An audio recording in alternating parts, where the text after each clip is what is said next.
using scriptlets. How scriptlets can be used.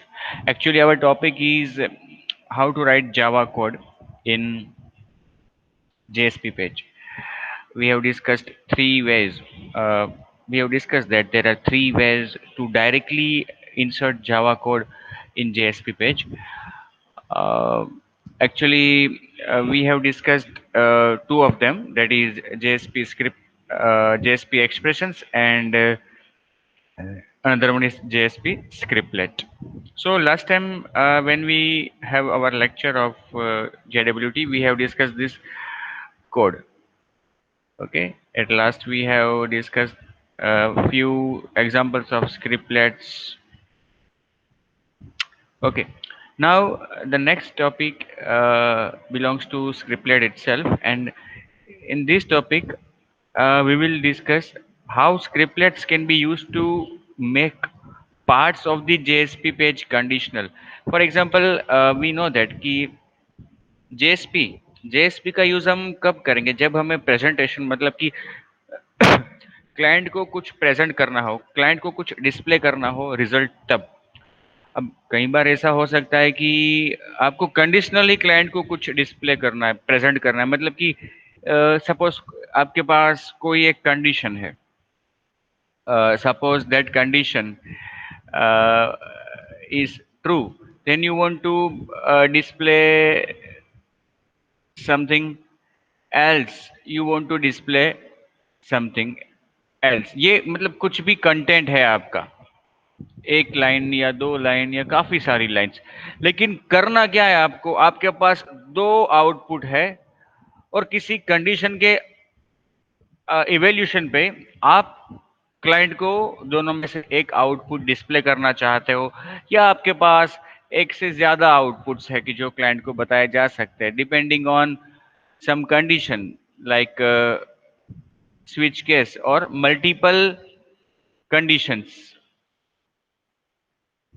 Multiple conditions है कि जिन्हें चेक करके आप पर्टिकुलर आउटपुट क्लाइंट को प्रेजेंट करना चाहते हो, मतलब कि इफ एल्स लेडर जैसा।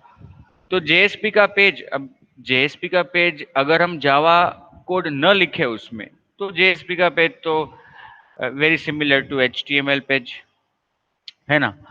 अगर हम जावा का कोड एचटीएमएल सॉरी हाँ, जावा का कोड अगर हम न लिखे अपने जेएसपी के पेज में, तो वो similar to HTML static page बन जाएगा। और ये कंडीशंस तो एचटीएमएल में नहीं लिख सकते हम, तो कंडीशंस लिखने के लिए हमें जावा का कोड ही यूज करना पड़ेगा। तो जावा के कोड में मतलब कौन सा मैकेनिज्म यूज करें, जेएसपी एक्सप्रेशन यूज करें, स्क्रिप्टलेट यूज करें, या डिक्लेरेशन यूज करें। तो देखो, जेएसपी एक्सप्रेशन का यूज तो जब कुछ डिस्प्ले करना होता है, पर्टिकुलरली डिस्प्ले, तब होता है। क्योंकि जेएसपी एक्सप्रेशन में जो भी लिखते हैं हम, वो कहाँ पे जाता है, वो डायरेक्टली प्रिंट एलन स्टेटमेंट के अंदर जाता है सर्वलेट में। तो स्क्रिप्टलेट्स के द्वारा, स्क्रिप्टलेट्स का यूज होता है नॉर्मल जावा का कोड लिखने के लिए। मतलब स्क्रिप्टलेट में आप कोई भी जावा का वैलिड स्टेटमेंट लिख सकते हो या स्टेटमेंट्स लिख सकते हो। वो प्रोसेसिंग हो सकता है, वो इवेल्यूशन हो सकता है, वो एक्सप्रेशन हो सकता है, वो प्रिंट स्टेटमेंट भी हो सकता है। मतलब कोई भी वैलिड स्टेटमेंट जावा का आप लिख सकते हो स्क्रिप्टलेट में। वो कंट्रोल स्टेटमेंट्स भी हो सकते हैं, वो लूप्स, इफ एल्स हो सकता है। लेकिन स्क्रिप्टलेट में हम जो लिखते हैं वो जाता कहाँ पे है, वो डायरेक्टली जेएसपी सर्विस मेथड के अंदर इंसर्ट किया जाता है। सो another use of scriptlet is to conditionally output some HTML or some other content that is not within any JSP tag।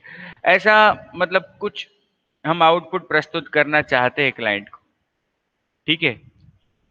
The two key issue we know the fact that code inside a scriptlet get inserted into JSP service method as written। Scriptlet में आप जो भी लिखते हो, जैसा भी लिखते हो, वो एज इट इज जाता है कहाँ पे, जेएसपी सर्विस मेथड के अंदर। मैंने काफ़ी आपको एग्जांपल्स बताए हैं जिसमें आपको मैंने दिखाया कि भाई हम जेएसपी का पेज जो लिखते हैं अ, उसके बाद जो इंटरनली सर्वलेट बनती है उसमें जेएसपी में जो हमने जावा का कोड लिखा है वो कहाँ पे जाता है। ऐसे काफ़ी हमने एग्जांपल्स ऑलरेडी देखे हैं। तो एक बात तो ये कि डायरेक्टली हम मतलब कि स्क्रिप्टेड में जो लिखते हैं वो कहाँ पे जाता है, जेएसपी सर्विस के अंदर। Any static HTML before or after a scriptlet gets converted to print statements। Normal सी बात है, सीधी सी बात है कि भाई अपने जेएसपी के पेज में हमने जहां भी डायरेक्ट एचटीएमएल का कोड लिखा है, नॉर्मल एचटीएमएल का कोड, वो डायरेक्टली प्रिंट एलिन स्टेटमेंट में जाता है। जब अपना जेएसपी पेज कन्वर्ट होके सर्वलेट बनता है तो उसमें हमने जो भी नॉर्मल एचटीएमएल का कोड लिखा है वो तो डायरेक्टली प्रिंट एलिन स्टेटमेंट के अंदर डबल कोट्स में जाता है। हमने काफी एग्जांपल्स ये देखे यहाँ पे पहले। देखो ये वाला, ये बता रहा हूँ आपको कि ये नॉर्मल एचटीएमएल स्टेटमेंट है तो वो इस तरह से इंटरनली जो सर्वलेट बनेगी उसमें वो इंसर्ट होगा एज जावा कोड।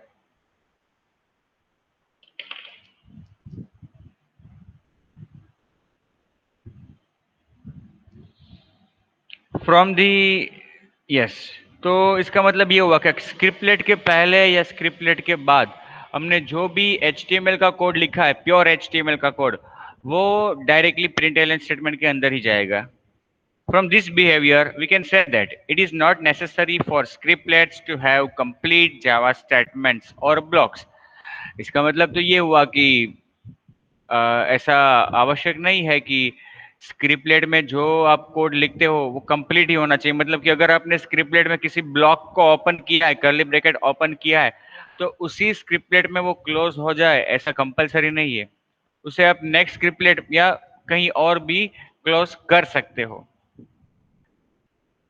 सो हम ऐसा कर सकते हैं कि स्क्रिप्टलेट लिखे, उसमें कंडीशन स्टेटमेंट लिखे या फॉर लूप लिखे, ब्लॉक ओपन करें, फिर स्क्रिप्टलेट को ओवर करके नॉर्मल एचटीएमएल का कोड लिखेंगे और अगेन स्क्रिप्टलेट के द्वारा उस ब्लॉक को क्लोज करेंगे, जैसे हम पीएचपी में भी करते हैं।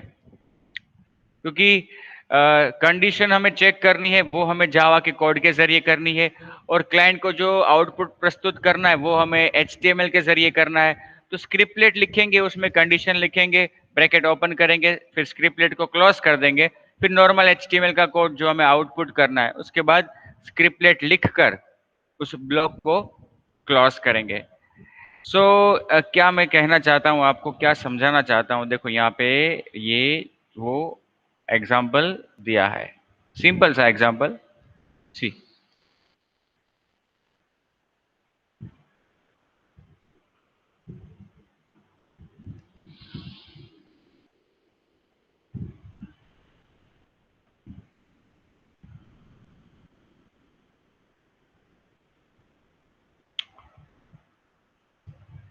ये अपना सिंपल जेएसपी पेज है, एचटीएमएल बॉडी, ये नॉर्मल एचटीएमएल स्टेटमेंट्स।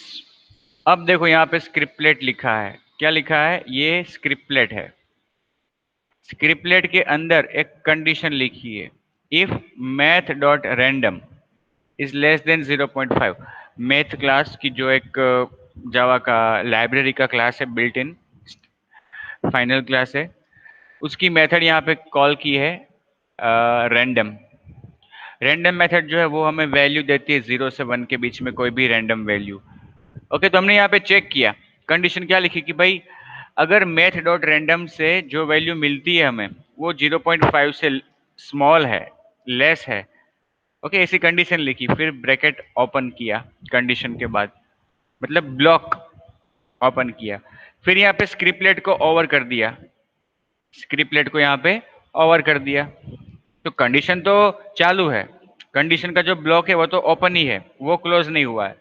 अब इसके बाद हमने क्या लिखा, एक नॉर्मल एचटीएमएल स्टेटमेंट लिखा, हैव अ नाइस डे। ये नॉर्मल एचटीएमएल स्टेटमेंट जो है वो सर्वलेट में कहाँ पे जाएगा? प्रिंट एलन स्टेटमेंट के अंदर। फिर वापस हमने स्क्रिप्टलेट लिखा यहाँ पे, और स्क्रिप्टलेट के अंदर देखो यहाँ पे जो ब्रैकेट ओपन किया था वो यहाँ पे क्लोज हुआ। तो ये जो पूरा स्टेटमेंट है अपना नॉर्मल एचटीएमएल स्टेटमेंट, वो कहाँ पे आ गया? ब्लॉक के अंदर।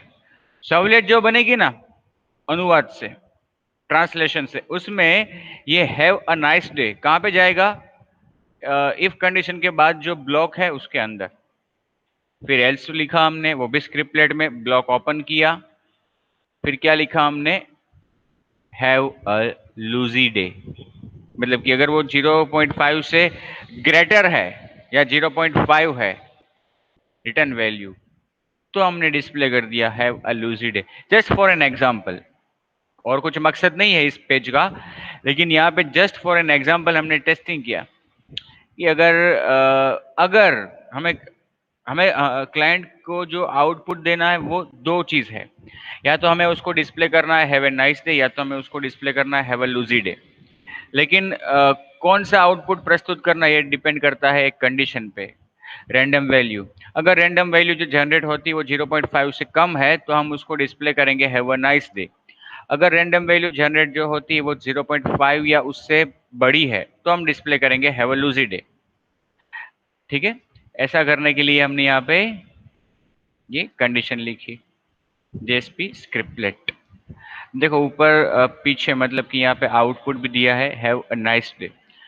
तो हैव ए नाइस डे इसलिए क्योंकि जब ये पेज रन हुआ तो जो रैंडम वैल्यू रिटर्न हुई वो 0.5 से लेस थी।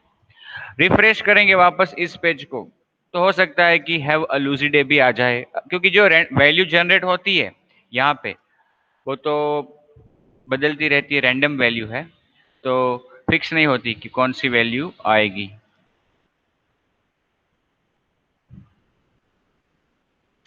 Remember that overuse of such approach can lead to JSP code that is hard to understand and maintain.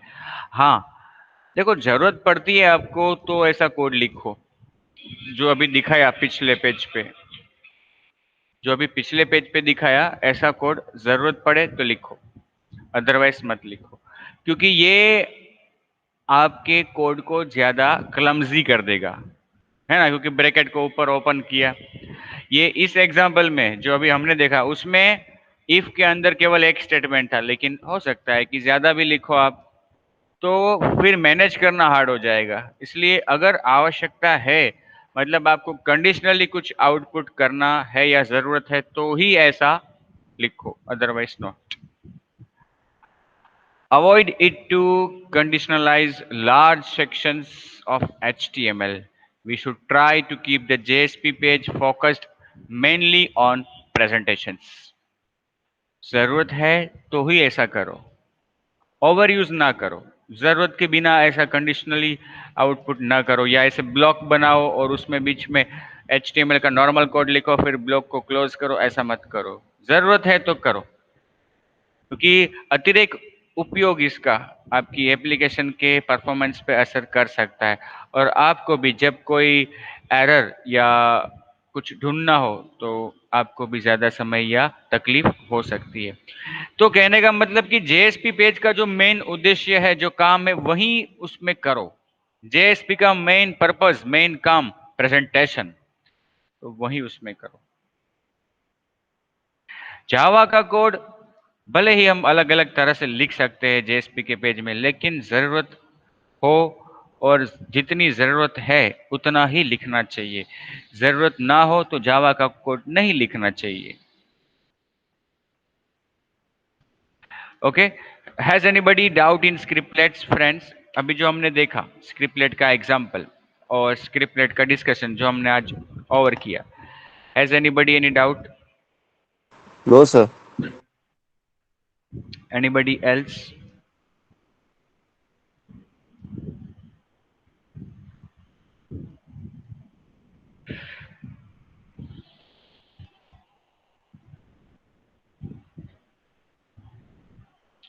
Now using declarations, ये तीसरा mechanism writing Java code in JSP. JSP declaration let us to define methods define field, that is instance variables, inner class definitions, or even static initializer blocks. अब देखो, हम जो JSP लिखते हैं, हम जो जेएसपी पेज बनाते हैं, उसमें मतलब वो जेएसपी पेज जो भी कोड लिखते हैं उसमें हम एक्चुअली बनेगा तो वो एक सर्वलेट मतलब एक क्लास बनेगा इंटरनली। हम नॉर्मल एक HTML जैसा कोड लिखते हैं, जेएसपी मतलब एक पूरा दिखने में HTML जैसा कोड, लेकिन इंटरनली वो एक जावा का क्लास बनता है। और जावा के क्लास के अंदर क्या होता है, इंस्टेंस वेरिएबल होते हैं, स्टैटिक वेरिएबल होते हैं, instance method, static method, inner classes होते हैं, स्टैटिक नेस्टेड क्लासेस होते हैं, काफी सारा हो सकता है। तो अगर हम चाहें अगर हम चाहें तो हमारे जेएसपी के पेज के अनुवाद से जो सर्वलेट बनने वाली है उसमें भी हम ऐसा कुछ रख सकते हैं। अगर ज़रूरत हो तो रखना चाहिए, रख सकते हैं, लेकिन अगर ज़रूरत हो तो रखना चाहिए। तो जो अभी एग्जांपल्स मैंने दिए कुछ आपको, जो मैंने अभी कहा, वेरिएबल्स, मेथड्स, ऐसा कुछ भी अगर आपको करना है, ऐसा कुछ भी डिफाइन करना है, तो आपको जेएसपी डिक्लेरेशन उपयोगी होगा। देखो, जेएसपी एक्सप्रेशन जो हमने पहले डिस्कस किया वो आउटपुट करने में उपयोगी है। जेएसपी स्क्रिप्टलेट, जावा का कोड, जावा के स्टेटमेंट्स जो जेएसपी सर्विस के अंदर जाएंगे वो लिखने में उपयोगी है। अब जेएसपी डिक्लेरेशन, वो आपको कोई मेथड डिफाइन करनी हो, कोई वेरिएबल्स, इंस्टेंस वेरिएबल्स डिफाइन करने हो, तो आपको जेएसपी डिक्लेरेशन उपयोगी होगा। जेएसपी डिक्लेरेशन में आप जो भी लिखोगे जेएसपी डिक्लेरेशन में आप जो भी लिखोगे वो डायरेक्टली इंटरनली जो सर्वलेट बनती है उसके अंदर जाएगा। ठीक है। More over, a JSP declaration contains methods and instance variable definitions. A JSP declaration is of the form this. JSP declaration contains methods, instance variable definitions. Instance variables भी उसके होते हैं, मेथड मतलब डिफाइन कर सकते हैं हम, फिर मेथड्स डिफाइन कर सकते हैं, और उसकी सिंटेक्स स्क्रिप्टलेट और एक्सप्रेशन की तरह, लेकिन एक बदलाव यहाँ पे जो कैरेक्टर यूज होता है वो exclamation sign, less than, percentage, then exclamation sign, फिर आपका जो कोड लिखना चाहते हो अंत में percentage and greater than sign.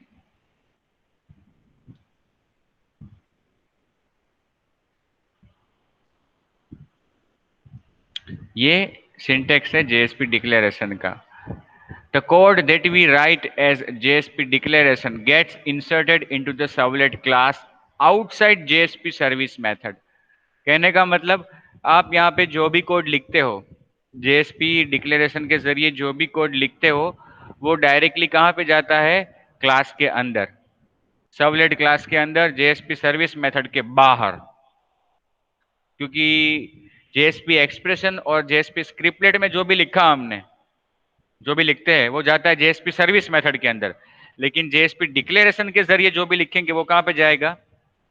JSP service method के बाहर। तो JSP declaration just declares things that don't generate outputs. वो केवल चीजों को डिक्लेयर करता है, डिफाइन करता है, आउटपुट जनरेट नहीं करता। It is suggested that we don't use the JSP declarations to override the methods of servlet lifecycle. Instead, we should override JSP init and JSP destroy. देखो, भले ही JSP डिक्लेरेशन के जरिए हम normally कोई भी method define कर सकते हैं जो सर्वलेट क्लास के अंदर जाएगी, लेकिन सर्वलेट की जो प्रीडिफाइंड मेथड्स है उसको ओवरराइड करने के लिए इसका हमें यूज नहीं करना चाहिए। मतलब कि JSP सर्विस या सर्विस या ऐसी कोई मेथड हमें ओवरराइड नहीं करनी चाहिए। हाँ, जेएसपी इनिट और डिस्ट्रॉय को आप यहाँ पे ओवरराइड कर सकते हो चाहो तो।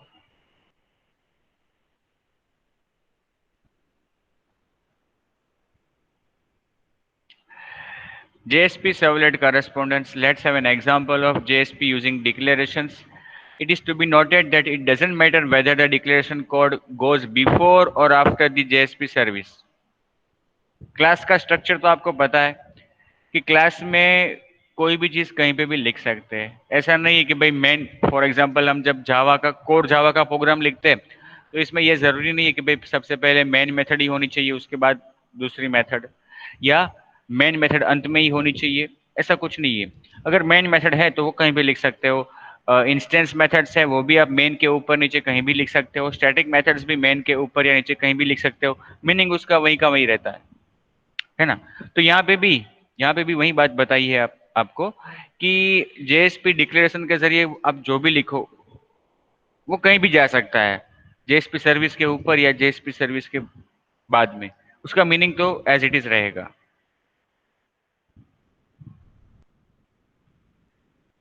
देखो यहाँ पे छोटा सा एग्जांपल।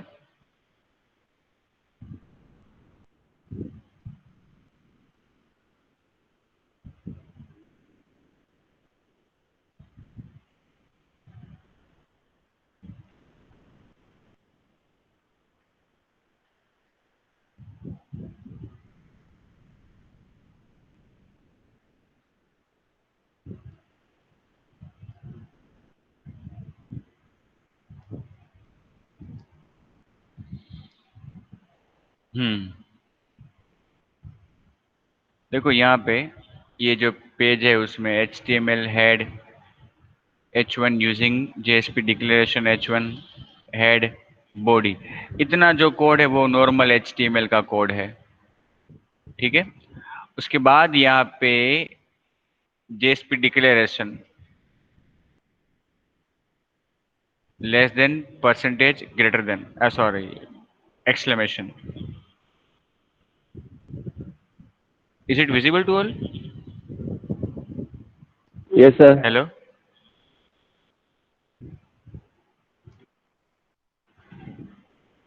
मैं जो अभी मतलब कि बता रहा हूँ वो दिख रहा है ना सबको? हाँ सर।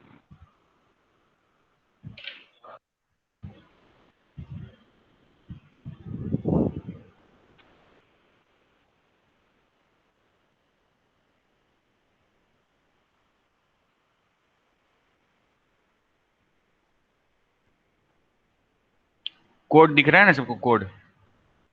यस सर, कोड दिख रहे। Okay okay okay fine. अब देखो यहाँ पे हमने एक जावा की मतलब मेथड डिफाइन की, जैसे हम कोर जावा में करते थे ना, पब्लिक स्ट्रिंग शो। शो नाम की मेथड डिफाइन की हमने। उसकी रिटर्न टाइप क्या है? स्ट्रिंग है। उसको एक्सेस मॉडिफायर दिया है पब्लिक। अब ये यहाँ पे ब्लॉक शुरू हुआ मेथड का, उसमें से रिटर्न करवाया हमने H1 हेलो H1। मतलब H1 हेडर में हमने हेलो लिख कर रिटर्न करवाया, क्योंकि इस मेथड की रिटर्न टाइप क्या है? स्ट्रिंग। तो अब जहां से भी ये मेथड कॉल होगी वहां पे रिटर्न क्या मिलेगा? इतना, H1 हेडर वाला हेलो। ठीक है। अब देखो यहाँ पे डिक्लेरेशन खत्म हुआ, उसके बाद की जो ये लाइन है ये एक नॉर्मल लाइन है। देखो, कॉलिंग मेथड, फिर यहाँ पे ये जेएसपी एक्सप्रेशन लिखा। क्या लिखा? जेएसपी एक्सप्रेशन, क्योंकि उसमें इज इक्वल टू है, देखो।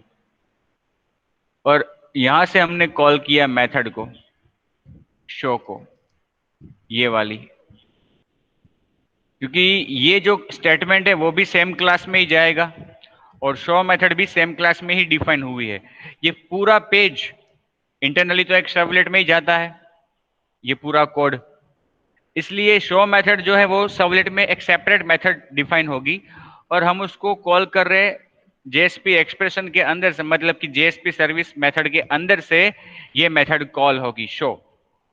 और शो मेथड कॉल होगी तो वो रिटर्न क्या करेगी? H1 में हेलो।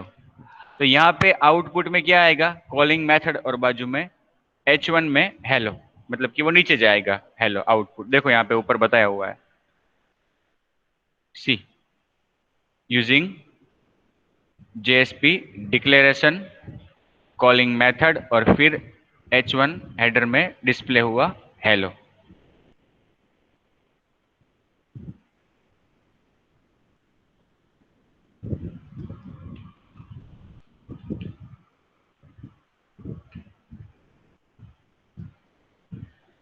हाँ, ये करस्पॉन्डिंग सर्वलेट कहाँ पे पहुंचा ये कोड। देखो, ये जो पेज था अभी एच नाम का, उसके अनुवाद से ये जो इंटरनली सर्वलेट बनी है उसमें देखो आप, ये वो पूरी मेथड जो हमने अभी देखी थी।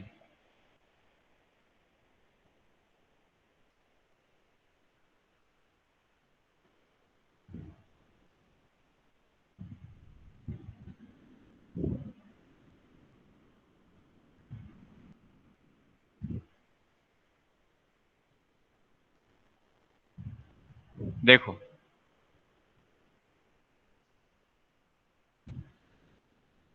ये हमारा जेएसपी पेज, और ये जो हमने डिक्लेरेशन में यहाँ पे लिखा है शो मेथड, वो मेथड यहाँ पे जो क्लास बना उसमें डायरेक्टली देखो यहाँ पे एज इट इज चली गई क्लास के अंदर, public string show.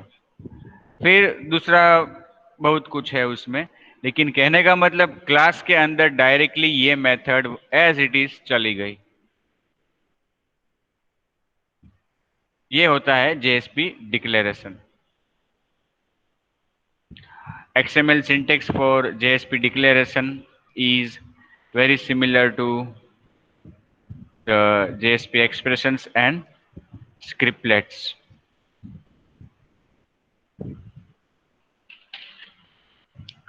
JSP declaration, JSP colon declaration, फिर आपका code and ending tag JSP declaration। ये एक सिंपल अनदर एग्जांपल आपको प्रस्तुत किया है जिसमें पेज कितनी बार विजिट हुआ वो काउंट किया है। देखो, जेएसपी डिक्लेरेशन का यूज करके सिंपल कोड। देखो,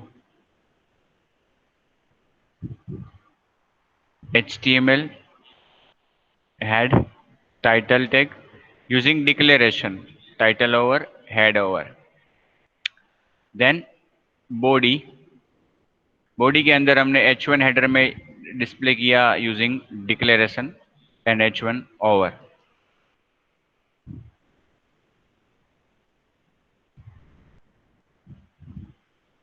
फिर हमने डिक्लेरेशन का यूज करके यहाँ पे डिक्लेरेशन हमने डिफाइन किया जेएसपी डिक्लेरेशन, और एक वेरिएबल यहाँ पे हमने डिक्लेयर और इनिशियलाइज किया काउंट्स। काउंट्स नाम का वेरिएबल, इनिशियल वैल्यू क्या दी हमने उसको 0। तो क्या मुझे कोई बताएगा कि ये जो काउंट्स वेरिएबल है वो क्या है और कहाँ पे जाता है और उसको हम क्या कहते हैं। जो सर्वलेट बनेगी इस जेएसपी के पेज के अनुवाद से, जो सर्वलेट बनेगी उसमें ये वेरिएबल कहाँ पे जाएगा और इसको हम क्या कहते हैं। कौन बताएगा मुझे।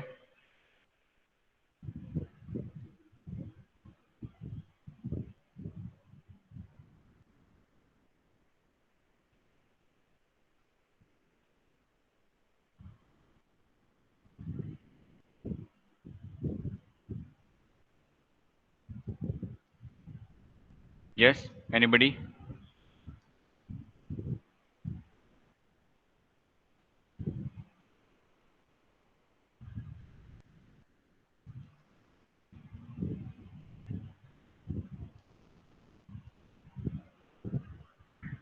हेलो।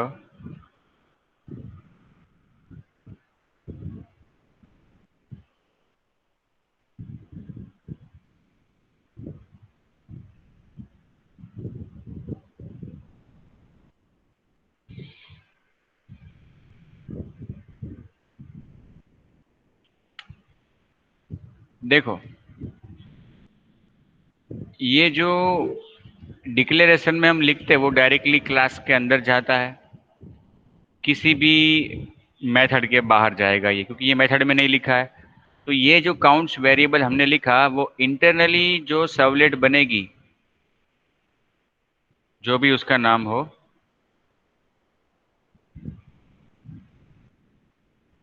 उसके अंदर डायरेक्टली ये वेरिएबल ऐसे रखा जाएगा, फिर जेएसपी सर्विस वगैरह, इस तरह से ये वेरिएबल वहां पे जाएगा। तो इस वेरिएबल को हम क्या कहते हैं जावा में? Intense variable. Yes, instance variable. ये यहाँ पे जो काउंट्स वेरिएबल है ना, वो इंस्टेंस वेरिएबल बनेगा। और इंस्टेंस वेरिएबल का मतलब कि वो क्लास के ऑब्जेक्ट से जुड़ेगा, बराबर ना? वो स्टैटिक नहीं है, मतलब क्लास से नहीं जुड़ा है, वो ऑब्जेक्ट से जुड़ेगा। और हमें ये भी पता है कि सर्वलेट का एक ही इंस्टेंस काफी सारी रिक्वेस्ट को सर्व करता है। तो कहने का मतलब, पहली रिक्वेस्ट आएगी तो सर्वलेट का ऑब्जेक्ट बनेगा, वही सर्वलेट का ऑब्जेक्ट मेमोरी में रहेगा। दूसरी रिक्वेस्ट आएगी तो यही ऑब्जेक्ट सर्व करेगा।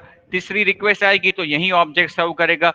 उत्तरोत्तर जितनी भी रिक्वेस्ट इस सर्वलेट के लिए या इस जेएसपी पेज के लिए आएगी, उसे वही एक इंस्टेंस की जो मेमोरी में बना है सर्वर में, वही उसको रिस्पॉन्स देता रहेगा। तो ऑब्जेक्ट तो एक ही है, तो उसका इंस्टेंस वेरिएबल की कॉपी भी एक होगी, क्योंकि इंस्टेंस वेरिएबल जितने ऑब्जेक्ट्स है उतने बनते हैं। हर एक ऑब्जेक्ट का अपना खुद का इंस्टेंस वेरिएबल। ये ऑब्जेक्ट एक है तो एक ही इंस्टेंस वेरिएबल बनेगा। और जितनी भी रिक्वेस्ट आती है उसे एक ही ऑब्जेक्ट सर्व करता है, तो इसका मतलब क्या हुआ कि वो काउंट्स वेरिएबल भी एक ही रहेगा सभी रिक्वेस्ट के बीच में। तो अगर पहली रिक्वेस्ट आई तब काउंट्स की वैल्यू 0 है और उसको हमने +1 कर दिया तो हो गई 1। अब सेकंड रिक्वेस्ट आती है तो काउंट्स की वैल्यू क्या मिलेगी? 1। फिर उसको +1 कर देंगे तो 2 हो जाएगी। थर्ड रिक्वेस्ट आएगी तो उसको काउंट्स की वैल्यू 2 मिलेगी, +1 करेंगे तो 3 हो जाएगी। तो कहने का मतलब इंस्टेंस वेरिएबल काफी सारी रिक्वेस्ट की जो सेम सर्वलेट के लिए या सेम जेएसपी पेज के लिए आएगी, उसके बीच में काउंट्स वेरिएबल कॉमन रहेगा। इसलिए देखो यहाँ पे हमने क्या किया, काउंट्स को डिक्लेयर कर दिया, इनिशियलाइज कर दिया, उसके बाद नॉर्मल एचटीएमएल का कोड लिखा, access to page since server reboot. जब से सर्वर रिबूट हुआ है तब से लेकर अब तक इस पेज के लिए कितनी रिक्वेस्ट आई है करंट ब्राउजर से, सेम ब्राउजर से, वो हम डिस्प्ले कर रहे हैं यहाँ पे। Not actually not from this same browser, from any browser, from any browser, क्योंकि कहीं से भी रिक्वेस्ट आती है काउंट वेरिएबल तो वही रहेगा सर्वर पे। सर्वर पे एप्लीकेशन भी वही रहेगी, प्लस प्लस काउंट्स। तो हमने पहले काउंट को इंक्रीमेंट किया और फिर उसको डिस्प्ले किया। देखो जेएसपी एक्सप्रेशन लिखा है, इसलिए क्या होगा? डिस्प्ले होगा। तो यहाँ पे आउटपुट में क्या आएगा? Access to page since server reboot. क्योंकि सर्वर अगर रिस्टार्ट होता है, रिबूट होता है, तो सर्वलेट का ऑब्जेक्ट जो बना हुआ था वो डिस्ट्रॉय हो जाएगा। और जैसे ही जैसे ही सर्वर रिस्टार्ट होता है, वापस स्टार्ट होता है, तो सर्वलेट का ऑब्जेक्ट वापस नया बनेगा। तो काउंट्स की शुरुआत वापस 0 से होगी। इसलिए जब तक सर्वर बंद नहीं होता और सर्वलेट उसमें रनिंग मोड में है, काउंट्स वेरिएबल का ट्रैक रहेगा, मतलब कि उसमें वैल्यू का ट्रैक रहेगा। तो ये पेज अपने को जैसे रिफ्रेश करेंगे ये काउंट बढ़ता जाएगा, रिफ्रेश करेंगे काउंट बढ़ता जाएगा।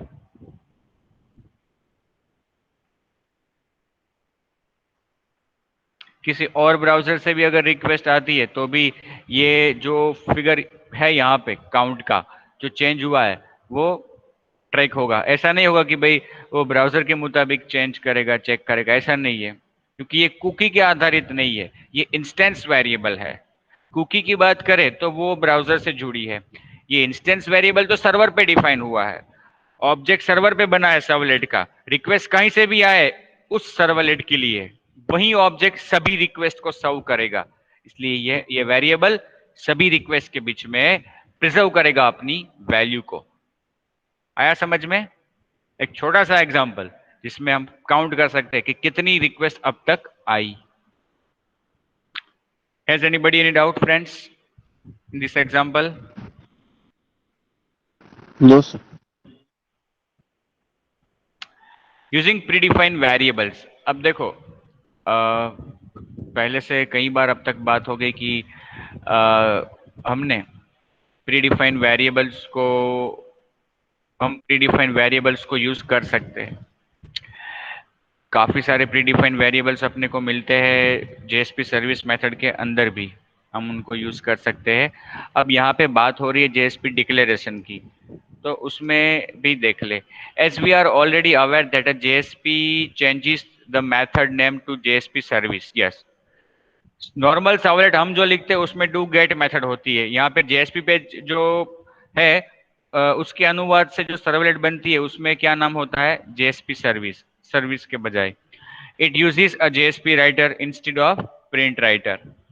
For effectively use of JSP expressions and scriptlets, we should know what names the auto-generated servlet uses. हाँ, आप JSP एक्सप्रेशन और JSP स्क्रिप्टलेट का अच्छी तरह से यूज कर सको या कर पाओ, इस हेतु से, इस मकसद के लिए आपको जो इनबिल्ट वेरिएबल्स है JSP पेज के, उसके नाम सबके सही तरह से पता होने चाहिए, तो आप उनको यूज कर पाओगे और इफेक्टिव कोडिंग कर पाओगे। We are supplied with 8 automatically defined local variables in JSP service. मैंने पहले भी इसका लिस्ट आपको बताया हुआ है कि भाई JSP सर्विस मेथड के अंदर कुछ वेरिएबल्स ऑलरेडी डिफाइन हुए होते हैं कि जो हम यूज कर सकते हैं, स्क्रिप्टलेट में भी कर सकते हैं और एक्सप्रेशन में भी कर सकते हैं। डिक्लेरेशन में नहीं कर सकते क्योंकि डिक्लेरेशन तो JSP सर्विस मेथड के बाहर जाता है, इसलिए। तो कई बार एग्जाम में पूछा भी गया है, list and explain the pre defined variables of JSP। Pre defined variables of JSP।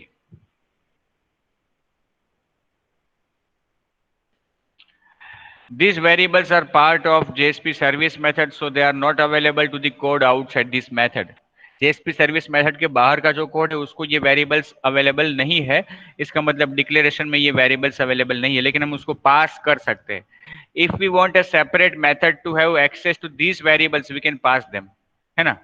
अगर हम JSP सर्विस मेथड के बाहर की किसी मेथड में इन वेरिएबल्स को किसी को यूज करना चाहते हैं तो हमें उसको JSP सर्विस मेथड से पास करना पड़ेगा। These variables are as follow. Request. This variable is the HTTP servlet request associated with the request. अब देखो JSP सर्विस मेथड में दो आर्ग्यूमेंट्स होती है, एक रिक्वेस्ट का ऑब्जेक्ट, दूसरा रिस्पॉन्स का ऑब्जेक्ट। तो वो जो रिक्वेस्ट का ऑब्जेक्ट है वो क्या है, एक्चुअली वो है HTTP सर्वलेट रिक्वेस्ट का ऑब्जेक्ट, मतलब कि आई हुई रिक्वेस्ट की इंफॉर्मेशन उसमें होगी। जैसे हम सर्वलेट में करते हैं वैसा ही हम इस रिक्वेस्ट के ऑब्जेक्ट के द्वारा भी सब कुछ एक्सेस कर सकते हैं रिक्वेस्ट के बारे में। उसी तरह से response object, this variable is the HTTP servlet response associated with the response. It is legal to set status code and headers once any output has sent to the client because JSP writer buffers the data. अब देखो JSP के जरिए जब हम output भेज रहे हैं client को, तो हम हेडर्स को बाद में भी सेट कर सकते हैं, क्योंकि एक्चुअली JSP के पेज में प्रिंट राइटर का यूज नहीं होता, JSP राइटर का यूज होता है कि जो इनिशियली बफरिंग करता है। तो हेडर्स को अगर हम बाद में भी सेट करते हैं तो चलेगा यहाँ पे, लेकिन हमेशा ये आदत रखनी चाहिए कि हेडर्स को हम पहले सेट कर दें। आउट नाम का वेरिएबल भी आपके पास अवेलेबल है प्री डिफाइंड। ये जो वेरिएबल है वो राइटर है। जैसे हम सर्वलेट में प्रिंट राइटर यूज करते हैं ना, प्रिंट राइटर का वेरिएबल जिसको ज्यादातर हम आउट नाम देते हैं, इसी तरह से यहाँ पे आउट नाम का variable already built in available है और वो है JSP राइटर का ऑब्जेक्ट। तो उसके जरिए हम आउटपुट कर सकते हैं। It is not the standard print writer but the buffered version of writer, that is JSP writer. This variable is exclusively used in scriptlets. देखो JSP एक्सप्रेशन में तो इसकी जरूरत नहीं पड़ेगी हमें, क्योंकि JSP एक्सप्रेशन में जो भी लिखते हैं हम वो डायरेक्टली आउटपुट में ही जाता है। तो JSP एक्सप्रेशन में हमें आउट वेरिएबल की जरूरत नहीं होती, नहीं यूज करते हम। लेकिन स्क्रिप्टलेट में से अगर कुछ हमें डिस्प्ले करना है, स्क्रिप्टलेट में से अगर कुछ आउटपुट करना है, तो हम इस वेरिएबल का यूज करेंगे। Session variable which is an instance of HTTP session object. It is associated with the request. यहाँ पे जो सेशन वेरिएबल है उसमें रेफरेंस होगा HTTP सेशन ऑब्जेक्ट का कि जो करंट रिक्वेस्ट से जुड़ा हुआ है। Sessions are created automatically. यहाँ पे तो भाई सेशन अपने आप क्रिएट हो जाता है। इसका मतलब ये हुआ कि जैसा सर्वलेट में हम करते थे get session, request dot get session, वैसा यहाँ पे करने की आवश्यकता नहीं है, सेशन अपने आप क्रिएट हो जाएगा। So this variable is bound even if there is no incoming session. अगर कोई सेशन नहीं है तो भी ये वेरिएबल बाउंड होगा, मतलब कि ये वेरिएबल में रेफरेंस होगा।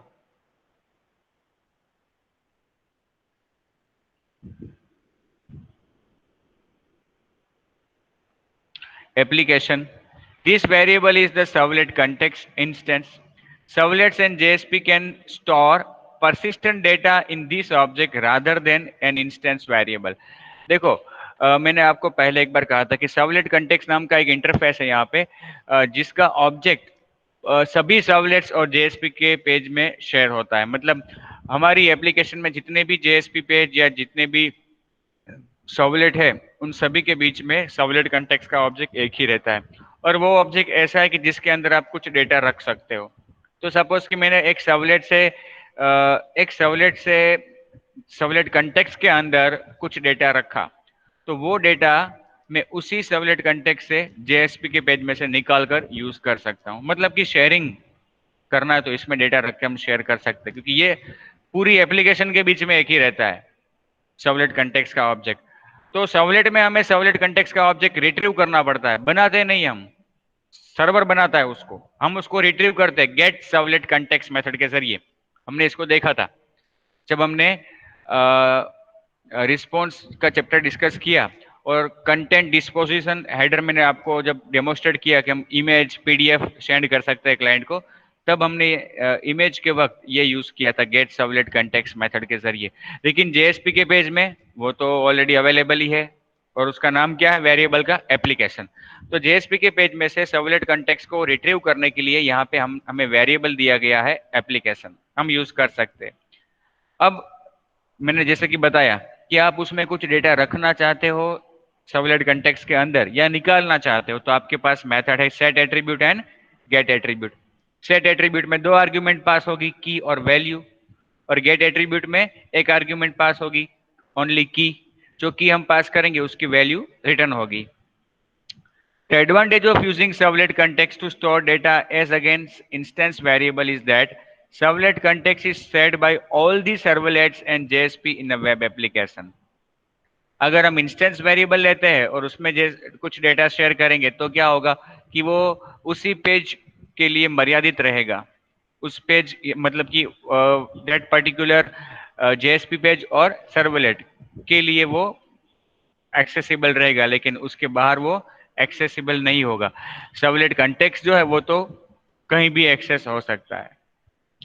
config का object config variable, this variable is the servlet config object for this page. This object can be used to read initialization parameters. अब देखो हर पेज से जुड़ा एक सर्वलेट config होता है। सर्वलेट config ऑब्जेक्ट के द्वारा हम कई सारी चीजें रिट्रीव कर सकते हैं। जैसे कि अगर पेज को कोई इनिशियल पैरामीटर पास किया गया है सर्वलेट को या जेएसपी पेज को, तो वो हम सर्वलेट config के ऑब्जेक्ट के जरिए कर सकते हैं। लेटर चैप्टर्स में इसका डिस्कशन आएगा सर्वलेट config का। तो यहाँ के लिए अब के लिए हम केवल इतना यहाँ पे डिस्कशन करेंगे कि भाई सर्वलेट कॉन्फ़िग का एक ऑब्जेक्ट हम बना सकते हैं जिसके जरिए हम काफी कुछ रिट्रीव कर सकते हैं। यहाँ पे जेएसपी के पेज में अपने पास सर्वलेट कॉन्फ़िग का ऑब्जेक्ट भी प्री डिफाइन अवेलेबल है और उसका नाम क्या है कॉन्फ़िग। पेज कंटेक्स्ट, जैसे सर्वलेट कंटेक्स्ट पूरी एप्लीकेशन से जुड़ा होता है वैसे पेज कंटेक्स्ट करंट पेज से जुड़ा होता है। करंट पेज मतलब करंट जेएसपी पेज या current servlet. This variable is a class introduce in JSP. This variable has access to many attributes of current page. This class has methods like get request, get response, get out, get session etcetera. Current page से जुड़ा कुछ भी आप retrieve करना चाहते हो, current JSP के page की बात हो रही है। सब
हेलो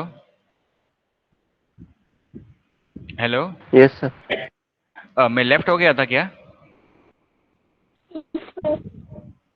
हाँ सर। कब लेफ्ट हो गया था? अभी कौन दो से मिनट वेरिएबल का ये पेज कॉन्टेक्स्ट डिस्कस हो गया था? सर पेज कंटेक्स्ट पे ही चल रहे थे। पेज आधा पेज डिस्कस हो गया तो उसके बाद ये वाला इस पेज पे था मैं। सर आपने स्क्रीन शेयर की है, दिख नहीं रही है।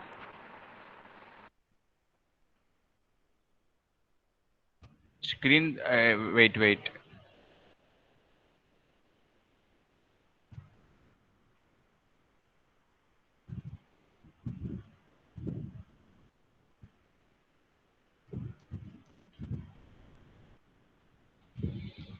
ये वाले पेज पे था मैं। नहीं सर, प्रीवियस पे थे।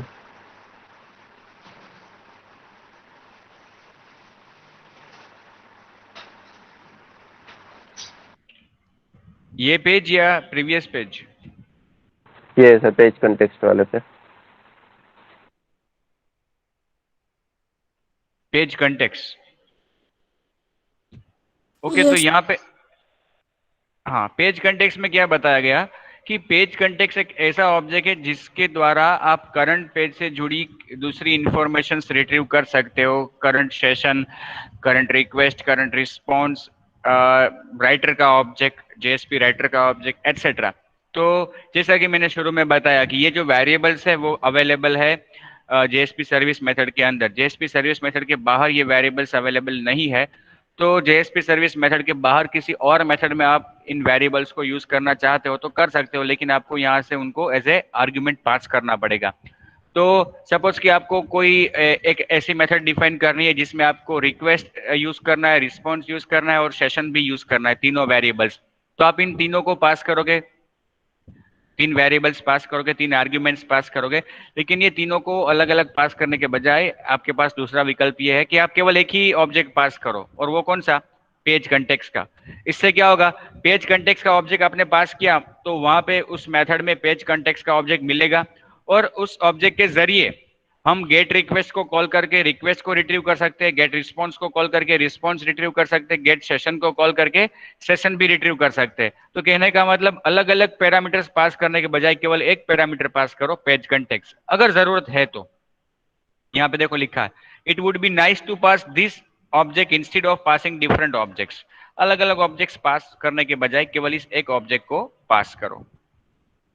नेक्स्ट वेरिएबल जो है वो है पेज वेरिएबल, जो बिल्कुल सिमिलर है दिस वेरिएबल से। दिस के जो एक रेफरेंस वेरिएबल है जावा में, जिसमें रेफरेंस होता है करंट ऑब्जेक्ट का, उसी तरह से करंट जेएसपी पेज के अनुवाद से जो सर्वलेट बनती है उसका भी एक ऑब्जेक्ट तो बनता है मेमोरी में, सर्वर पे। तो उस ऑब्जेक्ट का रेफरेंस होता है दिस के अंदर, या हम उसको एक्सेस कर सकते हैं पेज वेरिएबल के जरिए। और अंत में एक वेरिएबल है एक्सेप्शन वेरिएबल, कि जो अवेलेबल होगा उन्हीं केसेस में जहां पे रन टाइम एरर जनरेट होती है। अगर जेएसपी के एग्जीक्यूशन के दौरान रन टाइम एरर जनरेट होती है तो उस एरर मतलब कि एक्सेप्शन का रेफरेंस होगा इस वेरिएबल में। ठीक है। अब फ्रेंड्स, आपकी टेक्स्ट बुक में, आपकी जो टेक्स्ट बुक है ना, दो टेक्स्ट बुक, उसमें से पहली टेक्स्ट बुक उसमें पेज नंबर 344 से 350 में इन तीनों मैकेनिज्म का, जेएसपी एक्सप्रेशन, जेएसपी स्क्रिप्टलेट और जेएसपी डिक्लेरेशन, तीनों का तीनों की तुलना की गई है, कंपेयर किया गया है, तीनों का पूरा वो डिस्कशन है। तो उस डिस्कशन को आप पढ़ोगे तो इजीली आप तीनों को एक साथ समझ जाओगे। अब तक का जो डिस्कशन है हमारा उसे आप इजीली रिफर और या फिर रिवाइज कर सकते हो वहां से। तो ये था फ्रेंड्स ये पूरा चैप्टर, मतलब कि writing Java code in JSP. काफी बार एग्जाम में भी पूछा गया है, what are the different ways of writing Java code in JSP. या तो ऐसा भी पूछा जा सकता है, कई बार पूछा गया भी है कि what are the scripting elements of JSP. वहां पे आप